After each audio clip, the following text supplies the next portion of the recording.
भीरभिता कृष्णाव्रता अतुल्य परमानंद अमृत सागर भगवान द्वारकानाथाच्या असीम कृपेने आपली ही कथा मौल्यांनो समारोपीय सत्राकडे जात आहे।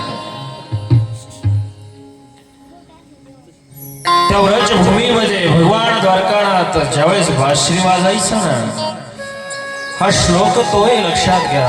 लीलम बाल विलास, पायातले नुपरे पैंजण वाजायला लागायचे।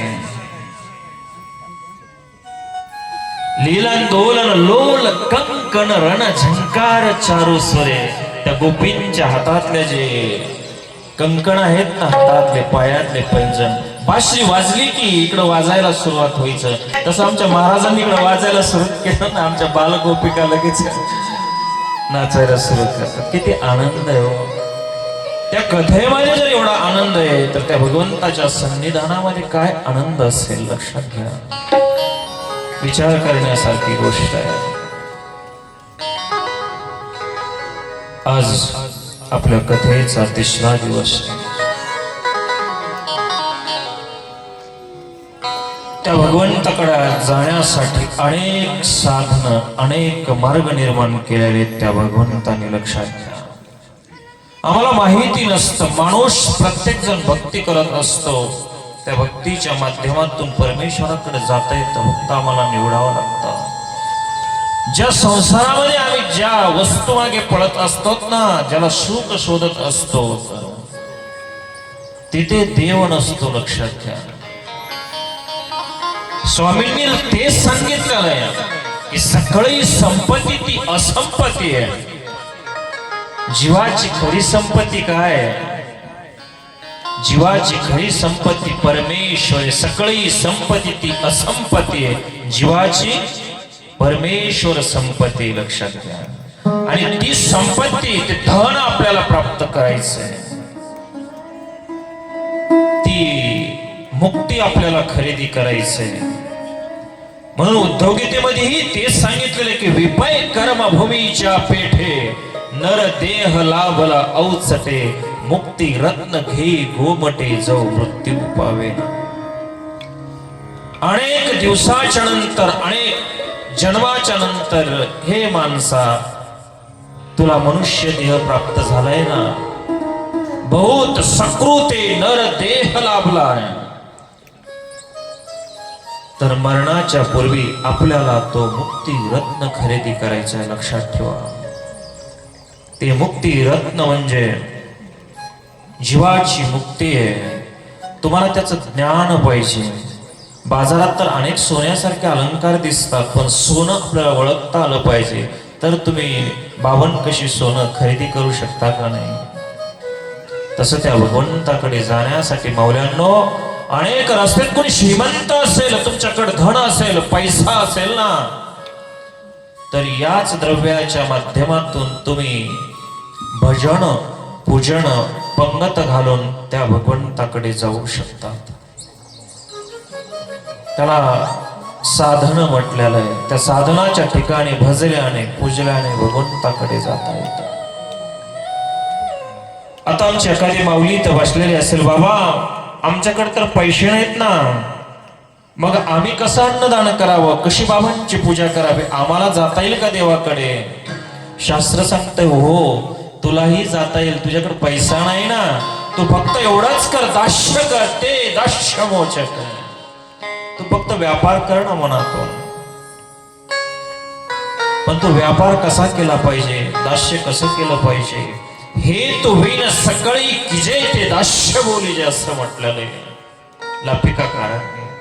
कुठलाही तुमचा हेतू नसेल, अभिमान नसेल, तुम्ही जर ती सेवा केली ना, दास्य केलं ना मौल्यांनो, तुम्हालाही भगवंताकडे जाता येतं। एखादी वृद्ध आजी असेल, माताई आई असेल ना, ती म्हणेल बाबा मला तर आता ह्या अवस्थेमध्ये माझं 80 वय झालंय, मला काम करता येत नाही, मी कुठल्या मार्गात राहू शकत नाही, मला कसं भगवंताकडे जाता येईल? तुलाही भगवंताकडे जाता येतं। भगवंताने सांगितलं बस तू काहीच करू नको, या मुखाने फक्त तू नामस्मरण कर, चिंतन कर, तुलाही भगवंताकडे जाता येतं. गोविंद गाले गोपाल गाले, जय हो. गोविंद गाले गोपाल गाले, गोविंद गाले गोपाल गाले, गोविंद गाले गोपाल गाले, गोविंद गाले गोपाल गाले, गोविंद गाले गोपाल गाले, गोविंद गाले गोपाल गाले, गोविंद गाले गोपाल गाले.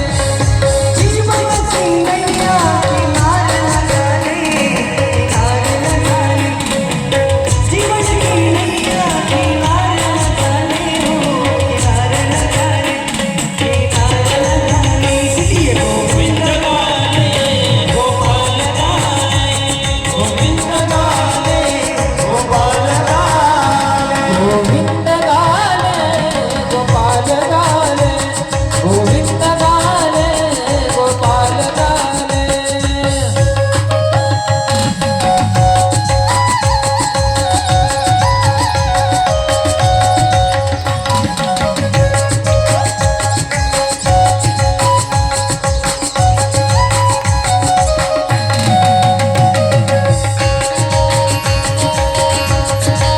जय हो जय हो.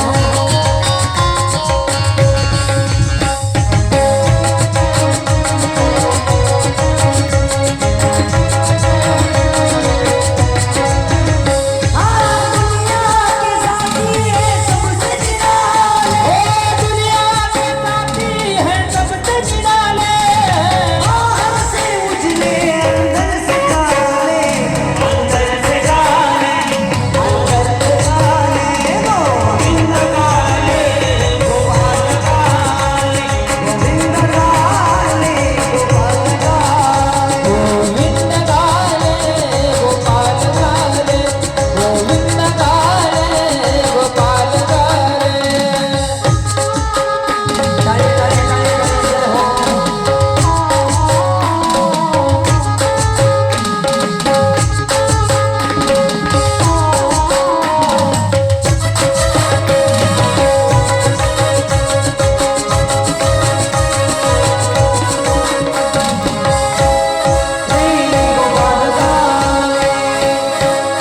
गोपाल गाले गोपाल गाले, गोपाल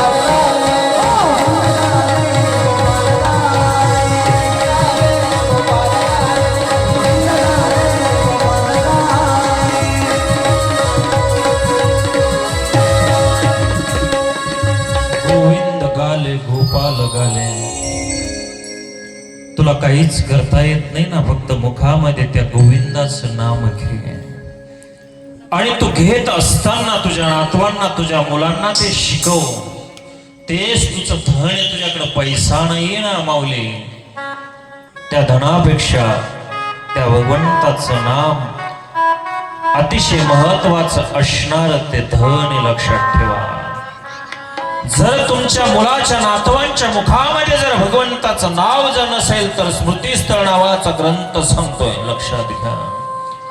गोविंद नाही जयाच्या वंशी ते पाथर कुशी निफन्नले, वेवोनी वांज झाले व माय पुत्र न धरी पाय गोविंदाचे. लक्षात ठेवा. त्या भगवंताचं नाव तुमच्या मुलाच्या मुखामध्ये जर नसेल ना, त्याला जर संस्कार नसतील ना, तर दगड जन्माला आल्यासारखं आहे. लक्षात ठेवा. वेवोनी वांज झाले व माय, जन्म देऊन सुद्धा तुम्ही वांज असल्यासारख्यात. लक्षात ठेवा. म्हणून त्या गोविंदाचं नाव त्या मुलाच्या नातवाच्या मुखामध्ये संस्कार असणं, संस्कार रूपी धन हे सगळ्यात महत्वाचं आहे. काही देऊ नका तुम्ही, काही कमवू नका. मुलाला संस्कार लावले ना, पुष्कळ काही कमवल्यासारखं. लक्षात घ्या, पुष्कळ काही कमवल्यासारखं. मग ज्यांच्याकडे पैसा आहे ना, पैशाच्या माध्यमातून देवाकडे जाता येतं, परंतु त्याच्यामध्ये बी दोष. लक्षात ठेवा. तुमच्याकडे जर धन असेल, संपत्ती, पैसा असेल ना, तुम्ही पंगत करताय, पण त्या पंक्तीच्या माग, क्रियेच्या माग जर तुमचा भाव नसेल तर भगवंत तरीही तुमची क्रिया स्वीकारात घेत नाही. लक्षात ठेवा. त्याच्या माग भाव लागतो. म्हणून गदू नावाचे एक भंडारी आपल्या कोष अध्यक्ष होते. वेरूळच्या देवगिरीच्या जे रामदेव होता ना, तर याच गदू भंडारांनी स्वामींना विचारलं निवूर गावला, महाराज माझ्याकडे अमाप संपत्ती आहे, धन आहे, मला देव होईल का? स्वामी काय म्हणतात माहितीये का?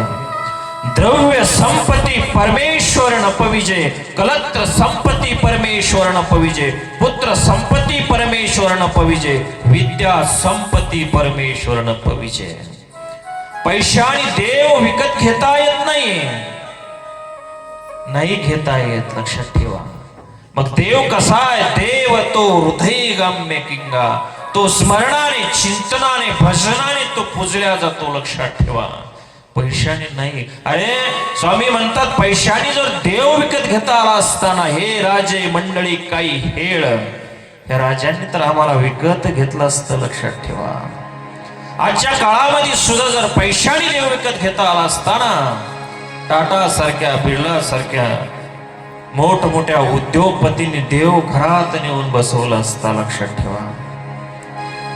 पैशाने देव विकत घेता येत नाही, त्याच्यासाठी भाव पाहिजे. देव भावाचा भुकेला, देव भावाचा भुकेला, देव भावाचा भुकेला, देव भावाचा भुकेला, देव भावाचा भुकेला, देव भावाचा भुकेला.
प्रेमाचा भुकेलेला आहे मावल्या, काही लागत नाही.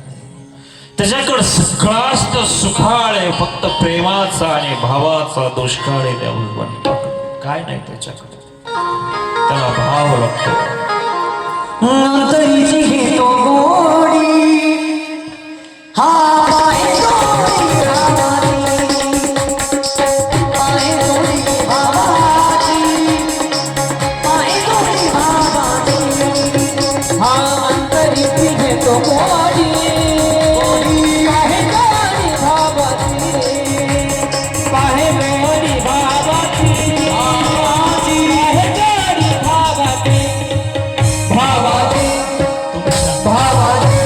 सगळ्यांनी टाळ्या वाजवायच्या ते थोडेस. आमच्या मंडळींनी ठरवलं ना बाबा काय भरपूर असं बाण कसा निघतो बात्यामध्ये. सुंदर अशी कलाकार मंडळी. कारण कसं असतं माहितीये का, एकटा केवढाही कलाकार जर असेल ना आणि अरण्यामध्ये जर नेऊन बसवलं ना, काही करू शकत नाही. समोरचा ज्यावेळेस प्रतिसाद देतो ना, आम्ही 2 दिवसापासून पाहतो, तर ती जी ऊर्जा असते ना आतली माणसाला, ती बोलायला लावत असते. भगवंताचंही तसंच मावल्यांनो लक्षात घ्या की आमचा जसा भाव आहे ना, तसाच भगवंत आपल्यामध्ये रमत असतो. जिथे भगवंताची कथा कीर्तन चालतात ना, तिथं भगवंत, जिथं अवसर चालतो ना, तिथं भगवंत स्वतःच शास्त्र स्वतः श्रवण करत असतो. लक्षात घ्या. म्हणून तो भाव कसा असतो. श्री चक्रपाणी महाराजांचे चरित्र हे अवतार दिनानिमित्त ही कथा चक्रपाणी महाराजांचे भाव कसा असतो मी सांगतो तुम्हाला. कारण असं म्हटलेलं आहे की तुमच्याकडे सगळंच तर आहे, पण भाव नसेल ना तर देव नाही. भक्ती भाव नसे हृदयात त्यासी भेटेल का भगवंत, प्रश्न केलेला आहे का कवीने. जर भाव आणि भक्ती जर नसेल तर देव जीवाला भेटेल का. एक ब्राह्मण कुटुंब आहे मावल्यांनो. मनामध्ये इच्छा केली की द्वारकेला, द्वारकानाथाच्या दर्शनाला आपण जावं. सगळी तयारी केली. पत्नीला सांगितलं, अगं उद्या आपल्याला द्वारकेला जायचंय दर्शनासाठी. बैलगाडी सजवण्यात आली. सगळं साहित्य घरामध्ये घेण्याचं ठरवलं आणि मनामध्ये एक इच्छा केली होती त्या ब्राह्मणाने, त्या विप्राने, द्वारकेला जाऊन सहस्र भोजन तिथं घालावं अशी मनामध्ये इच्छा केलेली. तेल असेल, पीठ असेल, गहू असेल, काही मसाल्याचे पदार्थ या विप्राने, या ब्राह्मणाने सोबत गाडीमध्ये घेतले आणि गाडी निघालेली आहे. आपण ही लीळा श्रवण केलेली असेल, पण भाव कसा असतो हे मला तुम्हाला सांगायचंय. पहाटे ही गाडी निघालेली आहे. दरकोस दर्ग मुक्काम करत करत द्वारकेच्या दिशेने निघाली. गुजरात मध्ये पोहोच, सौराष्ट्र असं म्हणायचे पूर्वीच्या काळामध्ये, सौराष्ट्र गुजरात मध्ये पोहोचले. आणि एका अरण्यामधून ही गाडी जात असताना अचानक चोर उठले आणि यांना लुटण्याचा प्रयत्न केला. ती पत्नी घाबरलेली आहे. सगळं त्या ठिकाणी आणलेलं गाडीमध्ये मसाले असतील, पीठ असतील, तांदूळ असतील, सगळंच तर घेऊन गेलं. बैलही नेला, गाडी गेलेली आहे. नाराज झाला हा ब्राह्मण. पुन्हा एक यात्रेसोबत कसं तरी द्वारकेला जाऊन पोहोचला आणि त्या ठिकाणी सप्त तीर्थ होते मावल्यांनो. चक्रपाणी असेल, विष्णू असेल, अनेक असे सप्त तीर्थ आहेत त्या द्वारकेच्या गोमतीच्या काठाला. ते सप्त तीर्थ नमस्कार केल्या आणि त्या पट्टीशाळेमध्ये येऊन तो ब्राह्मण बसला. चिंताग्रस्त होता. पत्नीने विचारलं, धनी आपण चिंतेत दिसता. अगं काय करू, मी द्वारकेला सहस्र ब्राह्मणांना भोजन घालेन असं मनामध्ये इच्छा केली ग, पण आपल्याजवळ काही राहिलं नाही, आपण उपहार करू शकत नाही. तिने सांगितलं, घाबरू नका, माझ्याकडे भौरी आहे. सोन्याची जी भौरी होती ना, ती पतीला दाखवली, तो खुश झाला. अगं पण आपल्याला चोराने लुटलं, तुझ्याकडे कशी आली. ज्यावेळेस चोर आले ना, मी पटकन कानातली काढली, एक अलंकार भौरी म्हणजे, आणि जिभे खाली ठेवला म्हणे. हे आम्हाला नाही जमत, पुरुषांना नाही जमत, तुम्हाला माहिती असतं. तेवढ्या गडबडीमध्ये जे कानातला जो अलंकार होता ना, जी भौरी होती ना, त्या पत्नीने आपल्या जिभेखाली ठेवली होती. ती भौरी आहे. त्याला आनंद झाला. जा तुम्ही निमंत्रण देऊन या. त्या ब्राह्मणाने ती भौरी घेतली, मोडली, त्याचं काही दुकानामधून साहित्य आणलं, किराणा आणला. तो निमंत्रण देण्यासाठी निघाला. शेजारच्या असणाऱ्या एका ब्राह्मणाने सांगितलं, या द्वारकेमध्ये एक सिद्ध पुरुष आहेत, त्यांना तुम्ही निमंत्रण द्या. करे कुचकी आसन, चरित्रामध्ये डोकावून पहा, कधी वाचत जा. करे म्हणजे उंट, कुचकी म्हणजे तो सापळा असणारा उंटाचा. त्या उंटाच्या सापळ्यामध्ये चक्रपाणी महाराज ध्यानस्थ बसले आहेत मौल्यांनो. चक्रपाणी महाराजांना अगोदर या ब्राह्मणाने निमंत्रण दिलं, दंडवत घातला भोजनाचा, आणि बाकीच्या ब्राह्मणाला निमंत्रण दिलं. कळतंय ना मी सांगतोय का झोपताय? नाही येत ना झोपा?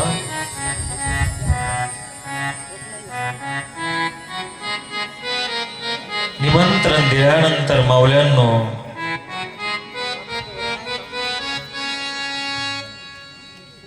तुम्ही झोपले की मलाही झोप येते. मग निमंत्रण दिल्यानंतर तो ब्राह्मण घरी आला. स्वयंपाक तयार झालेला होता. ब्राह्मणाने सांगितलं मी संध्या स्नान करतो.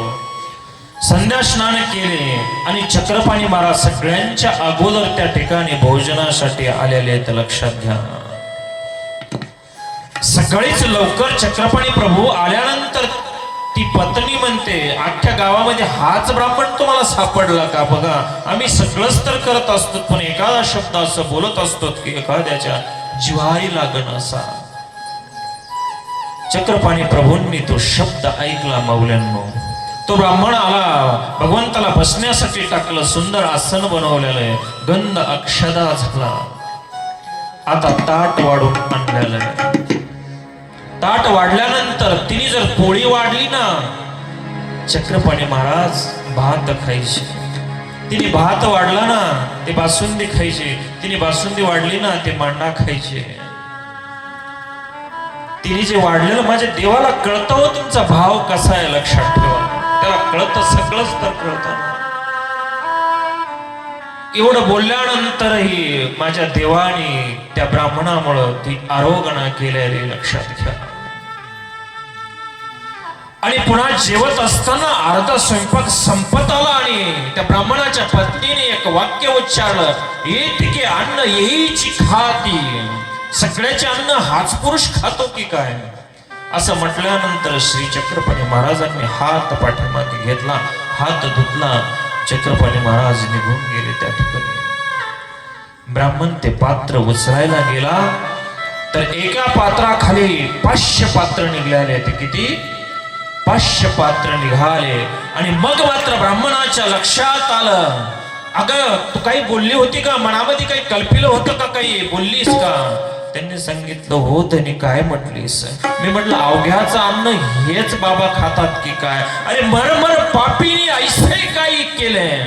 सहस्र ब्राह्मणाचे अन्न येथीची देतो तरी यांच्याची ठाई सहस्र ब्राह्मण पुरत्याने वेळी. असं कसं बोललीस तू? 500 पात्र येतं या ठिकाणी मला 1000 ब्राह्मणाचा माझा मनोरथ पूर्ण झाला असता का? त्या ठिकाणी श्री चक्रपाणी महाराजांनी 1000 ब्राह्मणांचं पुण्य गोमट त्या ब्राह्मणाला दिलं असतं माऊला. परंतु हृदयातला जो पत्नीचा भाव होता ना, अंतराची गोडी, महाराजांनी प्रमाण दिलं काय की अंतराची घेतो गोडी. तुम्ही कसा भावे तुमचा भगवंताविषयी लक्षात ठेवा. जसा भाव आहे ना तसा देव आहे. लक्षात ठेवा. मनी नाही भाव आणि देवा मला पाव असं चालत नाही. चालतं का? म्हणून भक्ती आणि भाव अतिशय महत्वाचा आहे. लक्षात ठेवा. जर आपण एखाद्या साधूंना, एखाद्या बाबांना जर आपण दंडवत घातला आणि मनामध्ये जर भाव नसेल तर तो देव स्वीकारत नाही. लक्षात ठेवा. श्री प्रभू बाबांना माहीम भट्टाने उपार केला. सुंदर असा उपार केलेला होता. उपार घेऊन जात असताना मनामध्ये फक्त इच्छा केली की ऐसा उपार माहिया करू जाणे. उंची वस्त्र ते माहियाची करू जाणे. सुंदर असे वस्त्र आणि सुंदर उपार फक्त मी माहीम भट्ट करू शकतो. श्री प्रभू बाबांकडे गेले. उपाराचं ताट केलेलं आहे मावळ्यांनो. ते वस्त्र घेतलं, चुरगाळलं आणि त्या गटारीमध्ये टाकून तोच नाही का, तोच महिमभट्ट घावारले. आणि आचार्य म्हणतात, भटो तुम्ही काही मनामध्ये काही कल्पिलं होतं का? काही विचार केला का? म्हणे हो, असा उपार फक्त मीच करू शकतो. कटकट भटो दुःख करा म्हणे, दुःख करा. दुःख केलं आणि मग श्री प्रभू बाबांनी तो उपहार स्वीकार केला. भक्तही भोळा आणि देवही भोळा. काय देवाला काय कळत असं काही नाही. शेळ्यावरून डोक्यातून काढून टाका तेव्हा. येतेचा विधी तो जातील गाचारावा असं म्हणतात. नाही तर गडबडीत पांचाळेश्वरला आम्ही येतो, पाणी सांडलेलं असतं, कुठंतरी उपहार ठेवायचं असं घरकन पाणी फिरायचं, अर्ध बाबाच्या अंगावर अर्ध त्या वर्णामध्ये, इतके बोट उडायचे, असे देवाला दाखवायचे. असा देव स्वीकार करतो का? काहीच नाही. छान त्या दत्तप्रभूला उपहार आणला ना दुपारी. वाळवंटामध्ये बसा. भगवंता तो त्या पंचाळ राजाचा या ठिकाणी यावत चंद्र दिवाकर, जोपर्यंत चंद्र सूर्य आहे ना तोपर्यंत तो उपहार स्वीकार करतोस. बस माझा गरिबाचा हा उपहार स्वीकार करा. चक्रपाणी महाराजांना प्रार्थना करायची की भगवंता तू त्या ब्राह्मणाच्या विप्राचा स्वीकार केलास ना उपहाराचा, तसा माझाही स्वीकार. काय लागतो त्या भगवंताला? काही लागत नाही. म्हणून भाव महत्वाचा आहे. भागवतातील एक भाव मी तुम्हाला सांगतो. सुंदर अशी कथा आहे. एक वेळेस शकुनी माहिती आहे ना तुम्हाला? कौरवांचा मामा होता. शकुनीने दुर्योधनाला सांगितलं, दुर्योधना, पांडवांचा करता धरता कोण असेल तर तो भगवान वासुदेव कृष्ण आहे. कोण आहे? भगवान द्वारकानाथ आहे. त्या भगवंताला जर संपवलं ना तर सगळंच आपल्या हातामध्ये येईल. दुर्योधनाने विचारलं, मामाश्री काय करायचं? बस मी सांगतो तसं आहे का? एकांतामध्ये दुर्योधनाला नेलं आणि त्या महलामध्ये अशी एक दृष्ट रचना रचायला सांगितली. धार दार मावळ्यांना शस्त्रास्त्र त्याच्या खाली मंत्र प्रेरित करून देवतांना आव्हानित करून ते एक सिंहासन रचण्यात आलं. त्या सिंहासनावरती गालीच्या टाकला. कोणी जर त्या आसनावर बसेल ना क्षणात त्याची राख झाल्याशिवाय राहणार नाही. असे मंत्र टाकून त्या ठिकाणी दुर्योधनाला शकुनीने सांगितल्याने दृष्ट रचना रचण्यात आली आणि सांगितलं प्रीतिभोज निमंत्रण त्या वासुदेव कृष्णाला देऊन या. भोजनाचं निमंत्रण कृष्णाला दिलेलं आहे मावळ्यांना. भानामतीला सांगितलं वासुदेव कृष्ण आपल्या हस्तिनापूर नगरीमध्ये भोजनासाठी येतोय.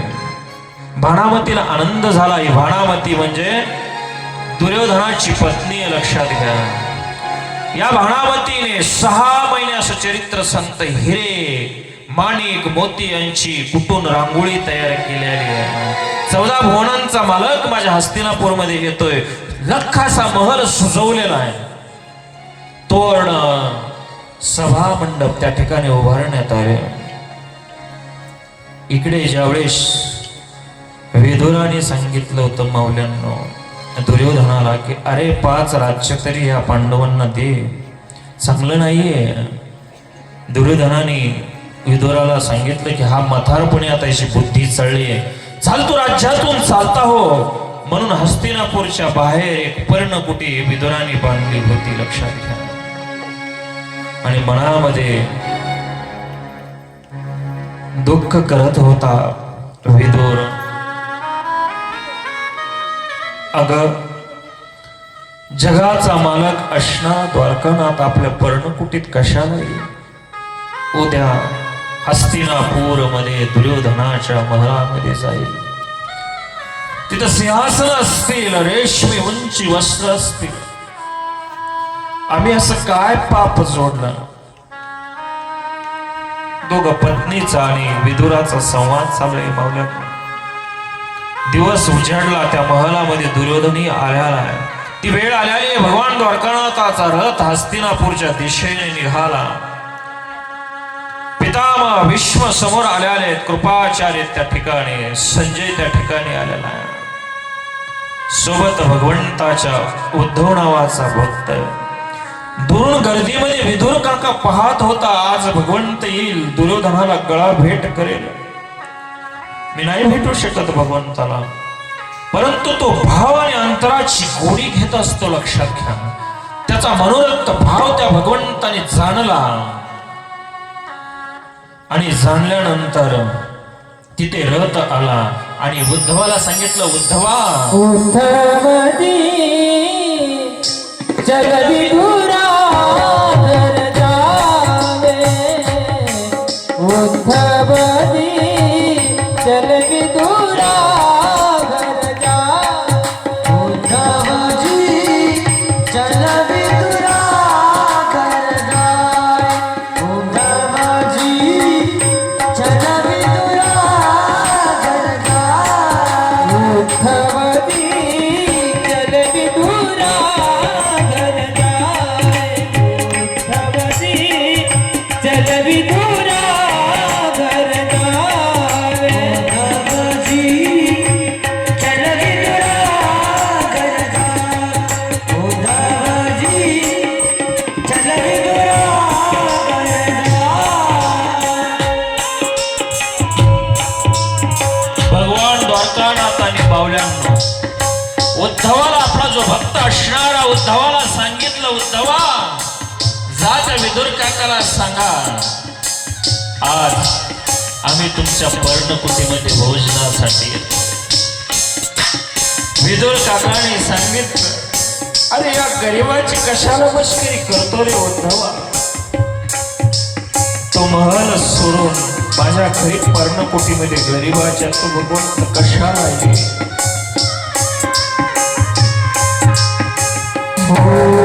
बड़े बड़े मंदिर कौन काम के, बड़े बड़े मंदिर कौन काम के, भाव अगर नहीं जाने, उद्धवजी जगविधुरा घर जावे, उद्धवजी जगविधुरा घर जावे, उद्धवजी जगविधुरा घर जावे, उद्धवजी जगविधुरा घर जावे.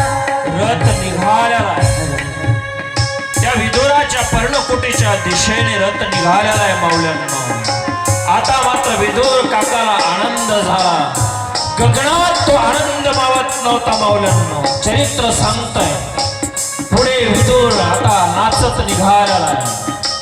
एवढा आनंद झाला त्या विदुराला आणि भगवान द्वारकानाथ म्हणतात, बडे बडे मंदिर कोण काम के, भाव आदर नाही जाणे. अरे विदुरा, जिथे भाव नसतो ना तिथे मी नाही जात, जिथे आदर आहे ना, जिथे भाव आहे ना तिथे मी जातो. रथ पुढे निघालेला आहे.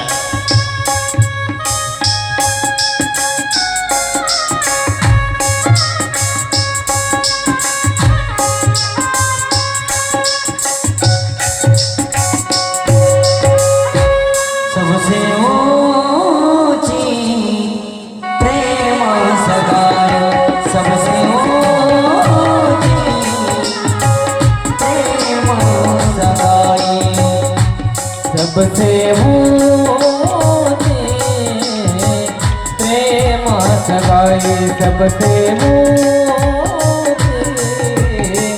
प्रेम सगाई. भगवंताचा रथ गेलेला आहे. माऊल्यांनो, समोर पत्नीने पाहिला, ग पाहिलं का द्वारकानाथ भगवंत त्या ठिकाणी. माऊल्यांनो, तिकडे तर सोन्याचे ताट चांदीचे पाट होते. लक्षात घ्या, पाय धुण्यासाठी.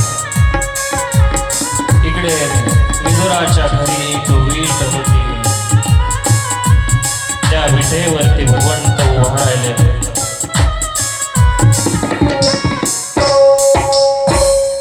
आनंदामध्ये त्या ठिकाणी भगवंताचा रथ त्या विदुराच्या पर्णकुटी पर्यंत जाऊन पोहोचला. लक्षात घ्या, भगवंताने आनंदात त्या विटेवरती पाय धुतलेले त्याचा चौरंग तयार झाला. पुढे भगवंत गेले घरामध्ये बसण्यासाठी सिंहासन नाही, कुठला गालीचा नाही. एक फाटकी अशी वाकड त्या भगवंताला बसण्यासाठी विदुराने टाकली. त्याची सूप होती, गादी तयार झाली. हळूच जाऊन पत्नीला विदुर काकाने विचारला, ग 14 भुवनांचा मालक आपल्या पर्णकुटीमध्ये आला, त्याला खाण्यासाठी काय? गरिबी फार वाईट असते, लक्षात ठेवा. विदुर रोज भिक्षा मागायचा. ज्वारी आलेली होती, चरित्रामध्ये त्याला घाटा शब्द आलेला आहे. त्या ज्वारीच्या कण्या केल्या, गरम गरम कण्या तयार झालेल्या. तर भगवंताची पंगत आता बसलेली, केळीचे पानं वाढण्यात आले आणि गरम गरम कण्या त्या पंक्तीला वाढल्या. जवळ उद्धव बसलेला असतो. माझा देव त्या ठिकाणी त्या कण्या दोन्ही हाताने आवरत होता. लक्षात घ्या, उद्धवाच्या विदुराच्या उद्धव तिला बघत होता. शेवटी तो भगवंत द्वारकाळात मावल्यानं तो चतुर्भुज झाला. दोन्ही हाताने त्या कण्या आवरत नव्हत्या, त्याला त्या 4 हात धारण करावा लागले. ही लीळा त्या भगवंताची उद्धवाने पाहिली आणि उद्धवाने विचारलं, भगवंता, अरे तू ज्यावेळेस लहान होतास ना, ती पुतना तू संपवलीस. तृणावर्त असेल, बकासूर असेल, वत्सासूर असेल, क्षणामध्ये तू संपवलीस. त्यावेळेस तू चतुर्भुज झाला नाहीस आणि आज तू चतुर्भुज झालास. त्याचं कारण सांगू शकशील का? त्यावेळेस भगवंताने सांगितलं, उद्धवा, मला त्या विदुराच्या भाव वरल्या जात नाही रे. तो भाव आहे ना विदुराचा, त्या भावाने मी मानल्या जातो, फक्त त्या भावाने. किती मोठा असणारा देव भाव जर असेल ना मावल्यांनो. दुर्योधन की मेवा टांगी, दुर्योधन की मेवा टांगी, के मेवा टांगी, दुर्योधन की मेवा टांगी. साल दुर्धर आई हो, साल दुर्धर आई रे, सबसे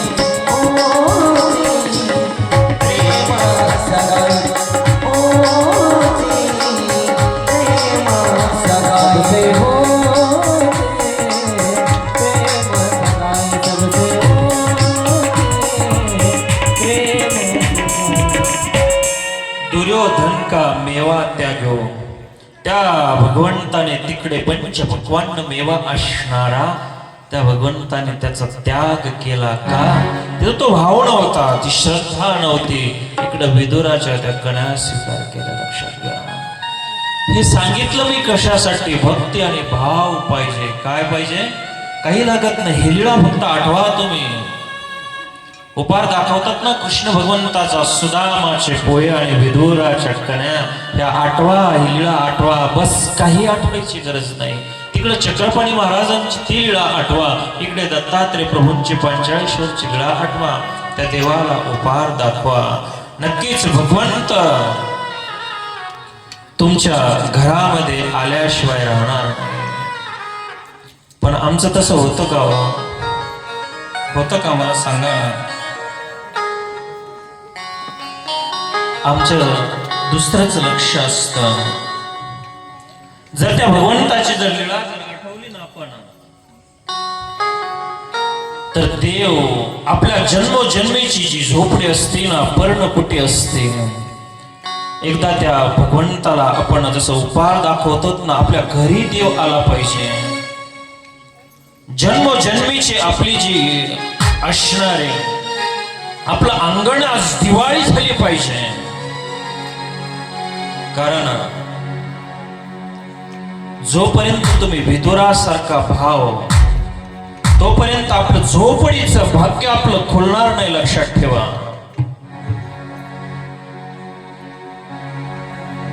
बास पाहिजे का?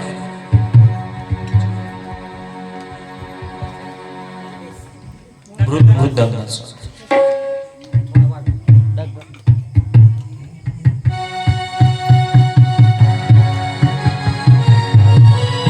आला पाहिजे का नाही?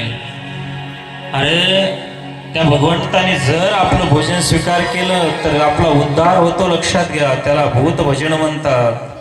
आणि त्या भूत भजनाने सगळंच काही या जीवाला ज्ञानाधिकार असेल, प्रेमाधिकार असेल, शास्त्र सांगतंय ते मिळत असतं. म्हणून तो भगवंत आपण या ठिकाणी तनाने, धनाने, मनाने कुणी कमी केली असेल, कुणी जास्त सेवा केली असेल, कुणी अन्नदान केलं असेल, पण प्रत्येकाने सेवा जी केलेली असते आपलाही त्या अन्नदानावर अधिकार असतो. मग आज आपल्या या ठिकाणी उपहार झाला त्या चक्रपाणी महाराजांना, त्याच्यासाठी सगळ्यांनी इथं अनेक साधूंनी तो स्वीकार केला. एक शीत संपादल्या मेरू संपादल्याचे गोमटे होय, या भिक्षुक महात्म्याच्या ठिकाणी. म्हणून सगळ्याला वाटतं ना भगवंताने माझाही स्वीकार करायचा, म्हणायचं ना भजन. मग बोला ना. मेरी झोपड़ी के भाग आज खुल जाएंगे, शाम आएंगे. झोपड़ी के भाग आज खुल जाएंगे, शाम आएंगे, आएंगे, शाम आएंगे, शाम आएंगे, आएंगे, शाम आएंगे. ओ शाम आएंगे, आएंगे, शाम आएंगे. शाम आएंगे, आएंगे, शाम आएंगे. मेरे झोपड़ी के भाग आज खुल जाएंगे, शाम आएंगे. जय हो. मेरी झोपड़ी के भाग खुल जाएंगे, शाम आएंगे. ये ताली ताली जय हो. झोपड़ी के भाग आज खुल जाएंगे, शाम आएंगे. हरि बोल.